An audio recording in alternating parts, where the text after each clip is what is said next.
नमस्कार, मैं शिवानी सोनी आप सभी का तथास्तु आईसीएस के हिंदी परिवार में बहुत बहुत स्वागत करती हूँ। आज हम यह चर्चा करेंगे कि तथास्तु डेली न्यूज़ एनालिसिस जो हिंदी माध्यम में आपकी क्लासेस होती हैं उसमें से यूपीएससी 2025 में कौन कौन से सवाल पूछे गए हैं। ये क्लास आपको ये बताने के लिए है, ये समझाने के लिए है कि आगे आने वाले परीक्षाओं में न्यूज़पेपर का रोल कितना ज़्यादा है और रहा भी है पहले, है ना। पर ये होता है कि हम थोड़ा सा इस चीज़ को पहचानने में गलती कर देते हैं और थोड़ी सी चूक हमसे यहीं पे हो जाती है ना।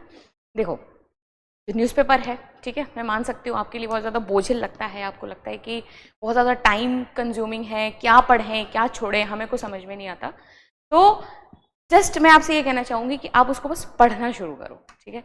आप उसको अगर एक बार कंटिन्यूटी में अपनी रिदम के साथ अगर पढ़ना शुरू करोगे, आपको धीरे धीरे वो न्यूज़पेपर बहुत अच्छा लगने लगेगा और उससे संबंधित जो न्यूज़ आ रही हैं आपके लिए वो एक कहानी के तौर पे काम करेंगी, जो आपके लिए कहीं ना कहीं आपको एक मेंस आंसर राइटिंग में भी बहुत ज़्यादा हेल्प करेंगी, पहली चीज़ तो।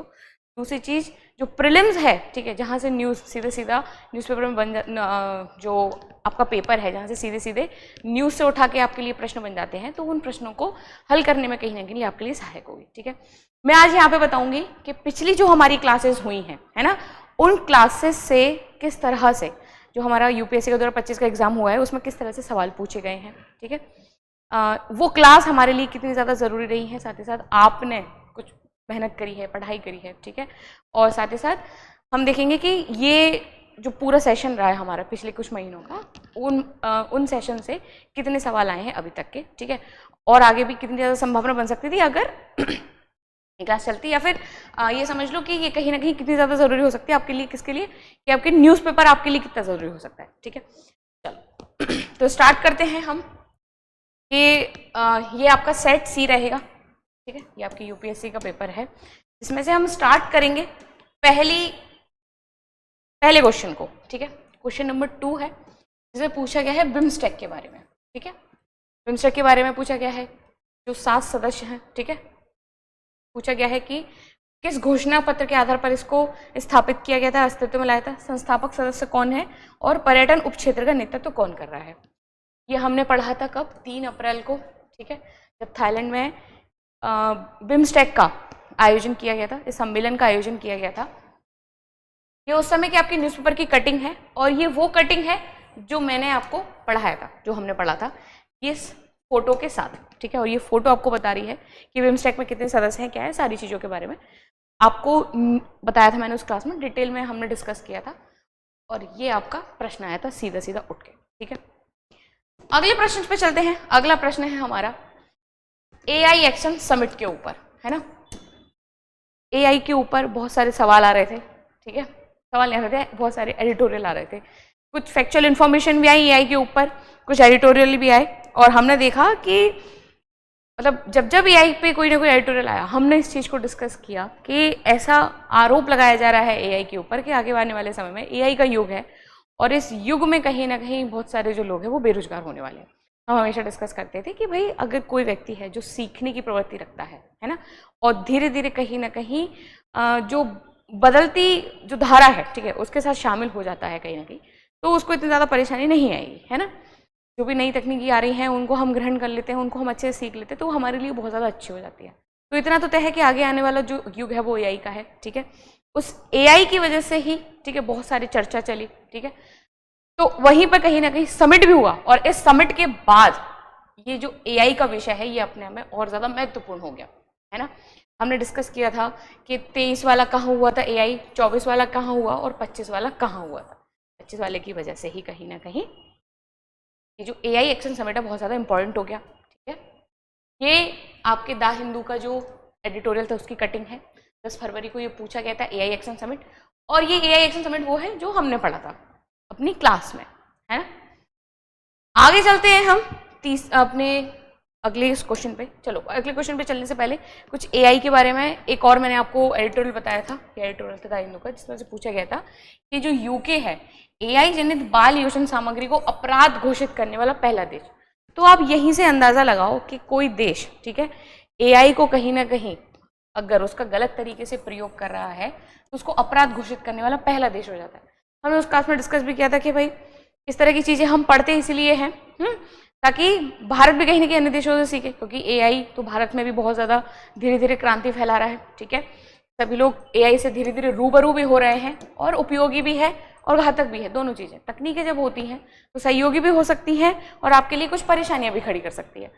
परेशानियां खड़ी ना हो इसके लिए अवेयरनेस सबसे ज़्यादा जरूरी है, जागरूकता जरूरी है।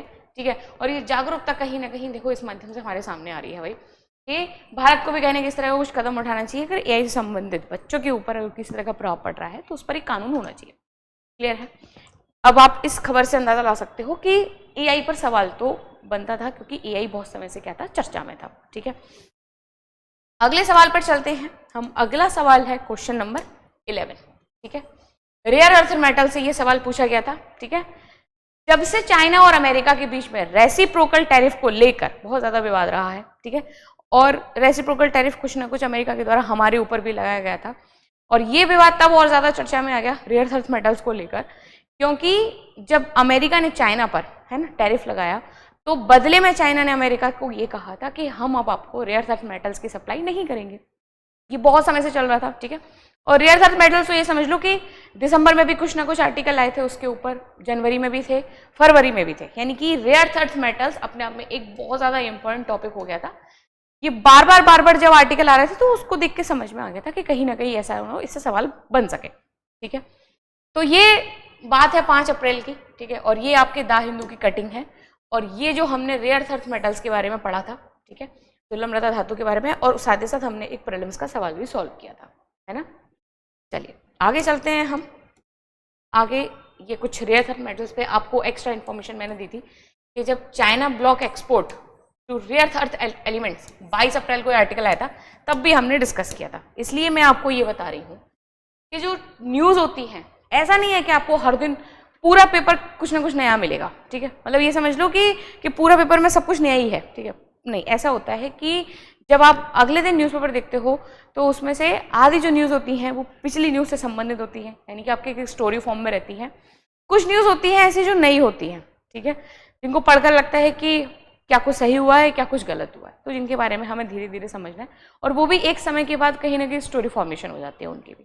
तो इसलिए न्यूज़पेपर बहुत ज़्यादा इंटरेस्टिंग है अगर आप उसको इंटरेस्टिंग वे में पढ़ेंगे तो। ठीक है, अगला प्रश्न है अंतरिक्ष मिशन के बारे में। ठीक है, जिसमें हम बात कर रहे हैं स्पार्डेक्स मिशन के बारे में, यानी कि डॉकिंग मिशन के बारे में, है ना। ये पढ़ाया था मैंने आपको 30 दिसंबर को हमने पढ़ा था। ये आपकी न्यूज़पेपर की कटिंग है। ठीक है, ये पहला जब सफल डॉकिंग मिशन हुआ था किसका, इसरो का, माफ करना, तब हमने ये पढ़ा था। फिर अभी कुछ महीने पहले दूसरा सफल मिशन हुआ था, तब भी हमने कहीं ना कहीं इसका डॉकिंग मिशन पढ़ा था हमने। ठीक है, ये हो गया। इसके बाद हम गगनयान के बाद अगली स्लाइड में देखेंगे। हम एक्सोम 4 मिशन के बारे में भी डिस्कस कर चुके हैं। ठीक है, अपनी क्लासेस में देख चुके हैं कि जो कहीं ना कहीं नासा और किसका नासा का और एक अमेरिकी निजी कंपनी है। ठीक है, उसका मिलकर एक प्रोजेक्ट है जो अभी 8 जून को फ्लोरिडा से एक सैटेलाइट को लॉन्च करने वाले हैं। ठीक है, एक उपग्रह को लॉन्च करेंगे जिसके माध्यम से कहीं ना कहीं जो भी कुछ नहीं, हाँ, एक उपग्रह को लॉन्च करेंगे जो कहीं ना कहीं जाएगा अंतर्राष्ट्रीय अंतरिक्ष स्टेशन में, जिस पूरे ग्रुप का नेतृत्व एक भारतीय व्यक्ति कर रहे हैं। ठीक है, जो कहीं ना कहीं राकेश शर्मा के बाद पहले व्यक्ति होंगे 40 साल के बाद ऐसे जो अंतरिक्ष में जा रहे हैं। ठीक है, और अंतर्राष्ट्रीय अंतरिक्ष स्टेशन में जाने वाले वे पहले भारतीय होंगे। ठीक है, उनका नाम क्या है आप मुझको कमेंट बॉक्स में बताएंगे। ठीक है, चलिए तो ये स्पार्डेक्स मिशन है, ये हमने देख लिया था। अब चलते हैं हम गगनयान मिशन। गगनयान मिशन बहुत ज़्यादा चर्चा में था, मतलब ये समझ लो कि नवंबर दिसंबर से गगनयान मिशन के ऊपर काफ़ी सारे एडिटोरियल आए, काफ़ी सारे न्यूज़ थी, छोटी छोटी कटिंग थी न्यूज़ की, प्रीलिम से भी रिलेटेड और मेन से भी रिलेटेड, है ना। देखो गगनयान में बेसिकली हमने जो लास्ट आर्टिकल था जो डिटेल में बहुत अच्छे से पढ़ा था वो ये था कि जो गगनयान मिशन है, ठीक है, उसके जो 3 चरण हैं, कौन कौन से, कि लॉन्च मिशन यानी कि लॉन्च करना, और फिर अंतरिक्ष में घूमना, और क्या, सफल लैंडिंग। ठीक है, इस सफल लैंडिंग में किसी तरह की मानव हानि ना हो, इसलिए हम चाहते थे कि इन 3 चरणों पे इस तरह की हम सुरक्षाओं का निर्माण करें जिससे मानव को किसी तरह का नुकसान नहीं हो, क्योंकि हम जानते हैं गगनयान यानी कि एक मानव अंतरिक्ष मिशन है। ठीक है, तो इसकी सफलता के लिए हमने कहीं ना कहीं इस पर एक डिटेल में आर्टिकल डिस्कस किया था, और गगनयान मिशन पे तो बहुत कुछ चल ही रहा था जिसके बारे में हम कंटिन्यू पढ़ते ही आ रहे थे। देखो, एक ये पैटर्न समझो पूरा न्यूज़पेपर का, ठीक है, कि कोई एक आर्टिकल जिस पर चीज़ें बार बार आ रही हैं तो उस पर हमें ये ध्यान देना है कि हो सकता है ये हमारे लिए आने वाले जो एग्ज़ाम है उसमें हाईली इंपॉर्टेंट हो, ठीक है। आपको बस ये बताना है कि देखो यूपीएससी प्रश्न कहाँ से उठा रहा है पेपर में, ऐसा नहीं है कि कभी कुछ कहीं से भी रैंडम उठा लिया। देखो ऐसे सवाल रहेंगे, 2 या 3 सवाल रहेंगे, पर लेकिन ज़्यादातर सवाल ऐसे हैं जो आपके न्यूज़पेपर में बार बार चीज़ें आ रही हैं। तो आपको बस इतना सा बताना है कि आप उस चीज़ पे ध्यान दें थोड़ा सा, ठीक है। चलो अगला क्वेश्चन है हमारा, ओके, अगला क्वेश्चन है क्वेश्चन नंबर 14, जो बता रहा है C-17 ग्लोब मास्टर के बारे में।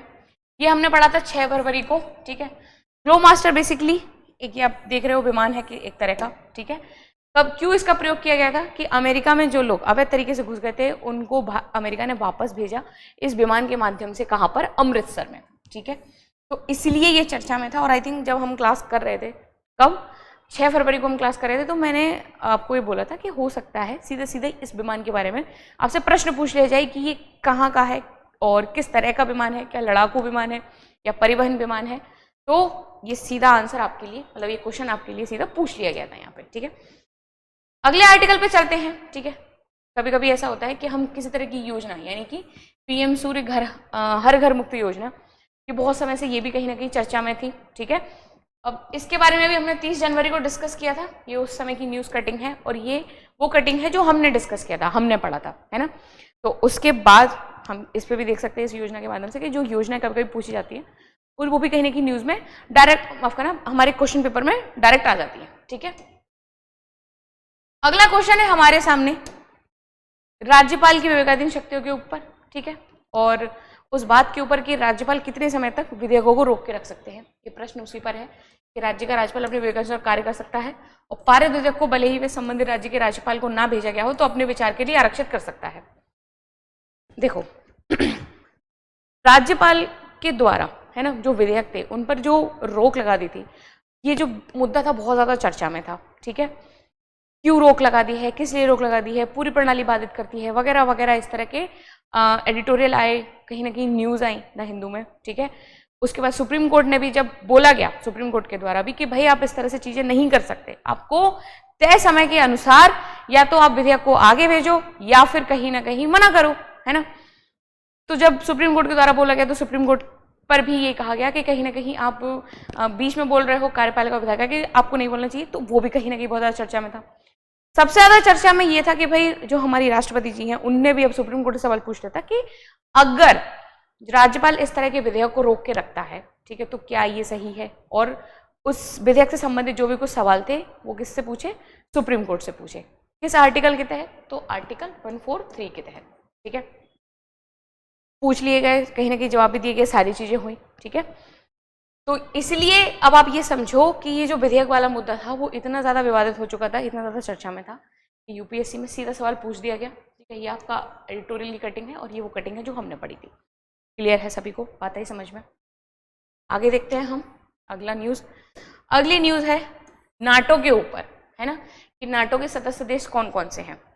ये 9 अप्रैल की न्यूज़ है, पर लेकिन नाटो के ऊपर जो चर्चा है वो बहुत पहले से होती चली आ रही है, यानी कि दिसंबर जनवरी के आसपास से हम नाटो के ऊपर चर्चा देख रहे हैं। चर्चा के पीछे कारण क्या है, तो कारण था यूक्रेन और रूस, ठीक है। यानी कि जब सोवियत संघ बना यूएसएसआर से, जब रूस अलग हुआ तो उसमें कहीं ना कहीं यूक्रेन को भी अलग कर दिया गया, पर लेकिन दोनों की जो बॉर्डर है वो टच होते हैं, ठीक है। और नाटो की स्थापना जो करी गई थी वो कहीं ना कहीं करी गई थी किसके खिलाफ में, रूस के खिलाफ में। पर यूक्रेन ने बोला कि नाटो में शामिल होना है, ठीक है। इससे रूस कहीं ना कहीं बहुत नाराज हुए, ऐसा नहीं हो सकता क्योंकि हम नहीं चाहते कि अमेरिका हमारे आसपास कहीं कहीं हमारी सीमा में कहीं ना कहीं हमें बाधित करे सारी चीज़ें, ठीक है। तो अमेरिका कहीं ना कहीं फिर बीच में आया। कुछ समय पहले ये आर्टिकल में हमने पढ़ा था कि दोनों के बीच में जो विवाद थे उन विवादों को दूर करने के लिए अमेरिका ने मध्यस्थता निभाई और उसके बाद एक शांति समझौता हुआ कुछ समय के लिए, ठीक है। मतलब बिल्कुल परमानेंट नहीं, पर टेम्परेरी कुछ टाइम के लिए कहीं ना कहीं दोनों के बीच में शांति समझौता हो गया था, ठीक है। तो इस वजह से कहीं ना कहीं नाटो बहुत ज़्यादा चर्चा में था। रूस और यूक्रेन की वजह से आप लोग भी पढ़ रहे हो, कम से कम 2022 से कहीं ना कहीं इन दोनों के बीच में जो युद्ध है हम देखते आ रहे हैं, ठीक है। कई सारे आर्टिकल भी हमने डिस्कस किए इसके पीछे।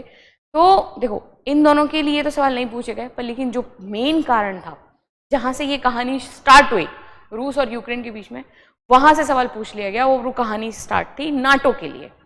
समझ में आया भाई? सबको क्लियर है? तो इसलिए नाटो से आप देख सकते हो सीधे सीधे सवाल पूछ लिया गया, ठीक है। कुछ और भी प्रश्न थे, है ना, उन प्रश्नों के बारे में हम बात करें। जैसे कि क्वेश्चन नंबर 7 आया था आपके ब्रिक्स के बारे में, ठीक है। तो ये ब्रिक्स पर भी हमने कई बार चर्चा की। मुझे इसके बारे में कुछ मतलब वैसे साक्ष्य नहीं मिल पाया, पर लेकिन हमने क्लास करी है, ठीक है, क्योंकि तो मुझे लगा है कि हाँ ये पढ़ा हुआ है, हमने पढ़ा है ब्रिक्स के बारे में, तो ब्रिक्स पे भी कहीं ना कहीं चर्चा थी। क्वेश्चन नंबर 34 की अगर हम बात करें तो क्वेश्चन नंबर 34 में विश्व बैंक के द्वारा बोला गया है कि जो हमारा टेम्परेचर है वो होने वाला है 35 डिग्री से ऊपर। ये हमने डिस्कस किया था IMD की रिपोर्ट के अनुसार कि भाई इस बार टेम्परेचर जो है जाने वाला है अधिक, ठीक है। तो ये वाला जो प्रश्न था वो कहीं ना कहीं पूछा जा रहा था कि अगर टेम्परेचर 35 डिग्री से ऊपर जाता है तो उसके प्रभाव क्या होंगे, ठीक है। जब हमने IMD की रिपोर्ट पढ़ी तो उसके बाद हमने उसमें डिस्कस किया था प्रभाव के बारे में। समझ में आई बात?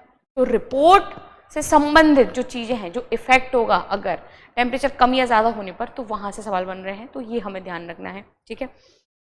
और अगर देखा जाए तो जैसे कि क्वेश्चन नंबर 73 है एक, ठीक है। क्वेश्चन नंबर 73 में ये पूछा गया था कि जो भूमध्य रेखा है, ठीक है, भूमध्य रेखा पर कौन कौन सी झील है, ठीक है। जब मैंने आपको मैपिंग का कोई भी आर्टिकल करवाया है, मैं आपको हमेशा बताती थी कि भाई इसको देख लेना आप एक बार कि इस पर कहीं ना कहीं कर्क रेखा, ठीक है, भूमध्य रेखा मकर रेखा तो नहीं काट रही उस देश को। पर अब समय थोड़ा सा ये है कि हमें झीलों के बारे में भी थोड़ा सा देखना पड़ेगा। झील, पर्वत, ठीक है, किसी भी तरह की और कोई अवसंरचना, प्राकृतिक अवसंरचना जिसके बारे में अगर इन 3 रेखाओं से अगर कोई निकल के जा रहा है तो हमें थोड़ा सा ध्यान देना पड़ेगा उसके ऊपर, ठीक है। क्लियर है? सबको बात समझ में आ गई? और ये बहुत सारे प्रश्न थे जो कहीं ना कहीं पूछे गए थे, ठीक है, जो हम कुछ उन चीजों के बारे में डिस्कस कर चुके थे जो सवाल आए थे, ठीक है। डायरेक्ट नहीं, इनडायरेक्ट सवाल आए थे। अब हमें करना क्या है? तो हमें ये करना है कि सबसे पहले तो अपनी दिनचर्या में हमें न्यूज़पेपर पढ़ने की आदत डालनी है, ठीक है। क्या सिर्फ न्यूज़पेपर हाथ में पढ़ने से और हमने पन्ने पलट लिए या हमने वीडियो देख ली तो काम हो गया? नहीं। उसको सही पढ़ने का तरीका ये है कि अगर हमने किसी विशेष तरह का टॉपिक देख लिया है हमने, ठीक है, तो उस टॉपिक के बाद हमारा काम ये होगा कि हम उसका कुछ स्टैटिक पोर्शन देखें, ठीक है, तुरंत ही, ठीक है। आपको आपने पेपर पढ़ा, आपने कुछ आपने 3-4 जो टॉपिक हैं आपको लगे हाँ भाई ये ज़रूरी है, आपने एक अपनी कॉपी में लिख लिए कि ये आज के पेपर में ज़्यादा ज़रूरी है, ठीक है। अब आपने पहले टॉपिक से स्टार्टिंग की, ठीक है। अब जो भी उस टॉपिक है, मैंने पॉलिटी का आया हो या फिर इकोनॉमिक्स का आया हो या फिर एनवायरमेंट का आया हो, ठीक है, या फिर मैपिंग से संबंधित हो या ज्योग्राफी से संबंधित हो, तो आपको बस इतना करना है कि थोड़ा सा उसका स्टैटिक आप पढ़ लो, बस हल क्या लो वही कि वही। और जो इम्पोर्टेंट कुछ पॉइंट्स होते हैं वो अपनी एक छोटी सी डायरी बना लो सुंदर सी और उसमें लिख लो, ठीक है। वहीं दूसरा टॉपिक उठाया, दूसरे टॉपिक के साथ भी आपने स्टैटिक पढ़ा और उसको हल किया, वहीं पे निपटा लिया। सेम तीसरा टॉपिक भी और चौथा टॉपिक भी, ठीक है।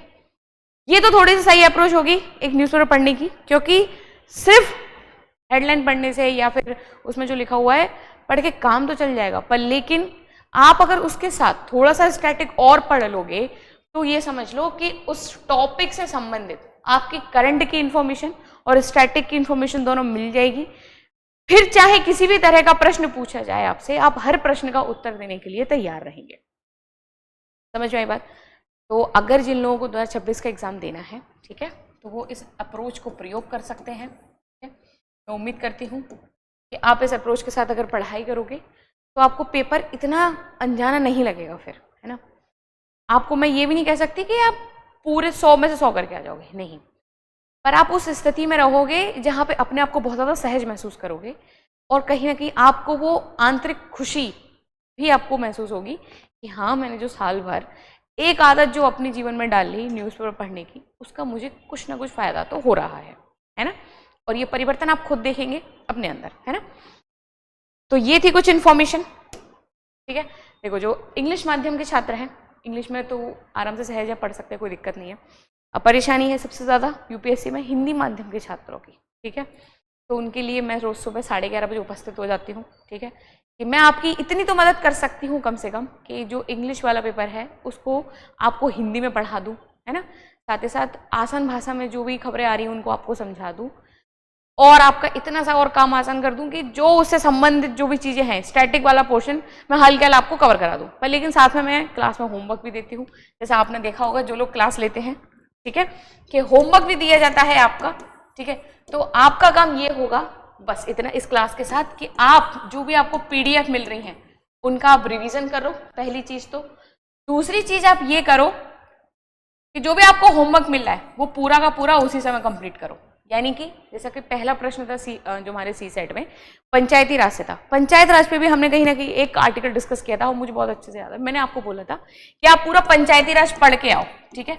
ये आपका क्या है, ये आपका होमवर्क है। तो देखो आप अगर थोड़ा ईमानदारी अपने साथ भी बरत लेंगे, ठीक है, तो चीज़ें बहुत आसान हो सकती हैं और बहुत सही हो सकती है, ठीक है। ये हो सकता है जो सपना आपकी आंखों में है, ठीक है, कि आपको IAS बनना है, आपको सिविल सेवक बनना है, तो इस स्ट्रैटेजी के साथ वो सपना कहीं ना कहीं साकार होता दिखाई दे।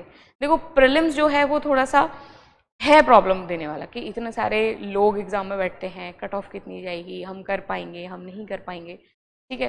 पहली सीढ़ी है जो कहीं ना कहीं अगर हम उस सीढ़ी में ही असफल हो जाते हैं तो फिर बाकी की सीढ़ी हम चढ़ पाएंगे या नहीं चढ़ पाएंगे, तो हम कहीं ना कहीं खुद पे शंका दिखाने लग जाते हैं, ठीक है। तो अगर इतनी सारी परेशानियां हमें ना भुगतनी है तो हम क्यों ना एक आदत अपने अंदर डाल लें कि भाई हम रोज न्यूज़पेपर पढ़ लिया करें, ठीक है, किसी भी माध्यम से, खुद से या किसी के द्वारा, जैसा आपको सही लगे, ठीक है। पर लेकिन खुद से ईमानदारी रखें और जो हम तय कर रहे हैं, यानी कि जो हमारा आर्टिकल आ रहा है उस आर्टिकल से संबंधित, उस विषय से संबंधित हम बाकी चीज़ों को भी थोड़ा सा उसी समय सर्च कर लेंगे, हमारा काम हो गया, कुछ ज़्यादा ज़रूरी नहीं है ना।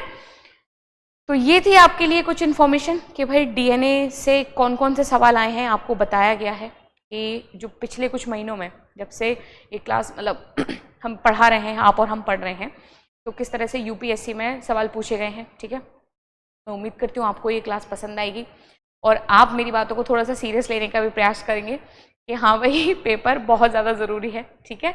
चाहे आप मुझसे पढ़ो या खुद से पढ़ो, पर लेकिन न्यूज़पेपर आप पढ़ो, ये बहुत ज़्यादा ज़रूरी है, ठीक है। तो अपने आप से कसम खा लेना है कि नहीं हम पेपर ज़रूर पढ़ेंगे, ठीक है, पेपर के बिना काम नहीं चलेगा, ठीक है। मैं उम्मीद करती हूँ आपको ये क्लास पसंद आई होगी, आपको ये जानकारी बहुत महत्वपूर्ण लगी होगी। मुझे सुनने के लिए बहुत बहुत धन्यवाद।